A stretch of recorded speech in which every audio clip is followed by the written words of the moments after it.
नमस्कार दोस्तों।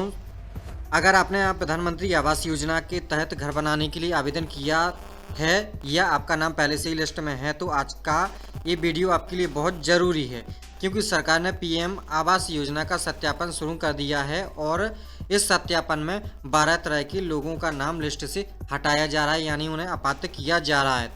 ध्यान से सुनिए, अगर आपने समय रहते सही जानकारी नहीं दी तो घर मिलने से पहले ही आपका नाम कैंसिल हो सकता है। सबसे पहले आपको बताते हैं कि पीएम आवास योजना वेरिफिकेशन है क्या वास्तव में। दोस्तों, पीएम आवास योजना का सत्यापन एक सरकारी जांच प्रक्रिया है जिसमें यह देखा जाता है कि क्या लाभार्थी सच में गरीब है या नहीं, क्या उसके पास पहले से पक्का मकान तो नहीं है, दी गई जानकारी सही है या गलत है, और कोई व्यक्ति गलत तरीके से योजना का फायदा तो नहीं उठा रहा है। यह सत्यापन पंचायत स्तर, ब्लॉक स्तर और सरकारी मोबाइल ऐप के जरिए किया जा रहा है।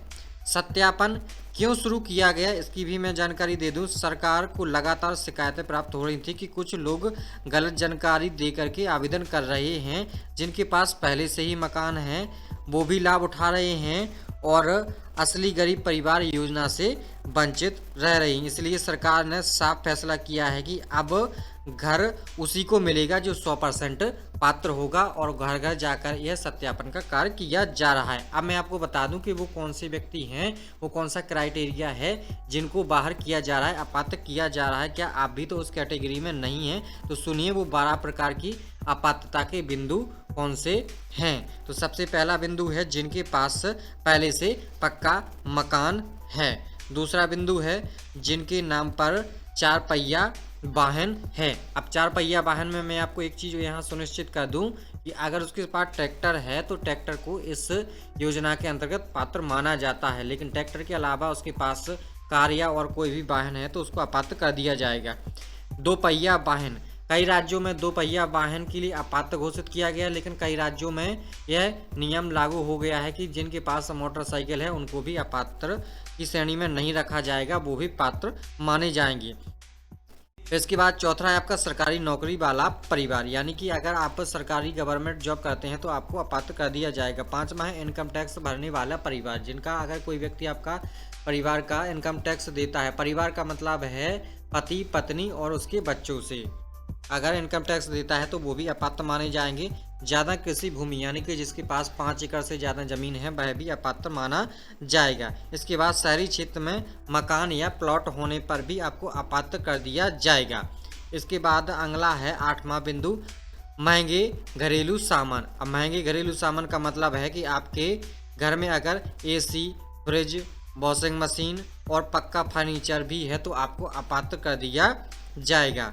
इसके बाद 9वां बिंदु है पहले किसी आवास योजना का लाभ लिया हो तो भी आपको अपात्र कर दिया जाएगा, जैसे इंदिरा आवास योजना या मुख्यमंत्री आवास योजना। इसके बाद 10वां बिंदु है गलत जानकारी देने वाला आवेदन, इसको भी अपात्र कर दिया जाएगा। इसके बाद में अगला बिंदु है आपका परिवार सूची है, एसएस सूची में नाम नहीं है। अगर आपका परिवार सूची यानी कि आप वहाँ के निवासी नहीं हैं या एसईसीसी सूची में आपका नाम नहीं है तो आपको अपात्र कर दिया जाएगा। इसके बाद में 12वां बिंदु है एक से ज़्यादा जगह आवेदन, अगर आपने एक से ज़्यादा आवेदन किए हैं तो भी आपको अपात्र कर दिया जाएगा। सत्यापन कैसे किया जा रहा है? सरकार द्वारा सत्यापन इन तरीकों से हो रहा है। मैं आपको बता दूं कि सबसे पहला सत्यापन है कि आपके घर घर जाके जांच की जाएगी मौके पर। अब मैं आपको बता दूं कि ग्राम पंचायत लेवल पर ग्राम रोजगार सहायक, सचिव और अधिकारी आकर के आपके घर पर जानकारी आपसे मांगेंगे कि आप अपने डॉक्यूमेंट दिखाएं, और आपके घर की फ़ोटो भी निकालेंगे और आपकी स्थिति देखेंगे कि अगर आप पात्र होंगे तो आप पात्र माने जाएंगे, और अगर स्थिति उनको लगी कि आप इस योजना के लिए पात्र नहीं है तो आपको अपात्र कर दिया जाएगा। अब मैं आपको बता दूं कि सत्यापन में गलती हुई तो क्या होगा।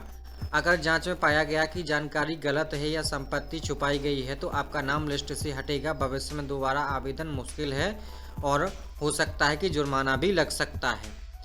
अगर आपका नाम गलत तरीके से कट गया है तो क्या करें? अगर आपका नाम गलत तरीके से कट गया, आप पात्र हैं, तो आपको सबसे पहले क्या करना है कि आपको अपने पंचायत सचिव या जीआरएस से संपर्क करना है। लिखित में आपत्ति दर्ज करनी है, ये दस्तावेज लगाएं, आधार कार्ड, राशन कार्ड, कच्चे मकान की फोटो और आय प्रमाण पत्र, और ग्राम सभा में अपनी बात जरूर रखें। इसके बाद में आपको फाइनल वार्निंग भी बता दूं, चेतावनी यह है कि अगर आपके पास बाइक या कोई छोटी संपत्ति है तो खुद से डर कर नाम मत कटवाएं।